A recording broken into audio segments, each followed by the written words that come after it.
PDF ফাইলকে কিভাবে ওয়ার্ডে convert করবেন এবং সেটিকে কিভাবে এডিট করবেন দেখে নিন। এটি করার জন্য প্রথমে আমরা পিডিএফ ফাইলটিকে ওয়ার্ডে কনভার্ট করে নেব। প্রথমে চলে যাব, এখান থেকে ইনসার্টে চলে যাব। ইনসার্টে যাওয়ার পর এখানে দেখতে পাচ্ছেন অবজেক্ট রয়েছে, এখানে পাশে অ্যারোটিতে ক্লিক করব। এখান থেকে টেক্সট ফ্রম ফাইলে চলে যাব। এরপর আমরা একটি পিডিএফ সিলেক্ট করে নেব।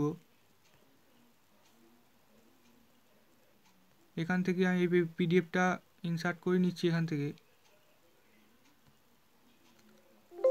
এরপর এখান থেকে ওকেতে করে দেবো।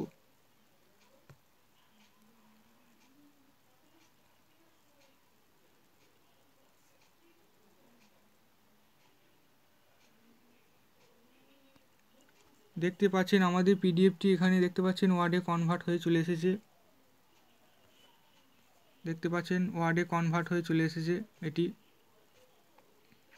এখান থেকে আমরা যে কোনো টেক্সটকে এডিট করতে পারি।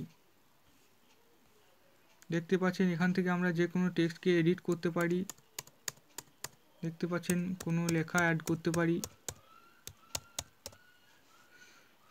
সো এভাবেই পিডিএফ থেকে ওয়ার্ডে কনভার্ট করে এডিট করা যাবে। এবং যদি এটিকে আবার পিডিএফে সেভ করতে চান তাহলে এখান থেকে ফাইলে চলে যাবেন। ফাইলে যাওয়ার পর এখান থেকে সেভ অ্যাজ করবেন এবং এখান থেকে একটি লোকেশন সিলেক্ট করে নেবেন।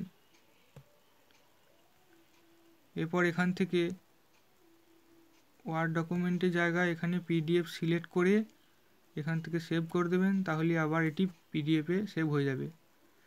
ভিডিওটি ভালো লেগে থাকলে অবশ্যই একটি লাইক করে দেবেন এবং পরবর্তী ভিডিও পাওয়ার জন্য অবশ্যই পেজটিকে ফলো করে রাখবেন। ধন্যবাদ।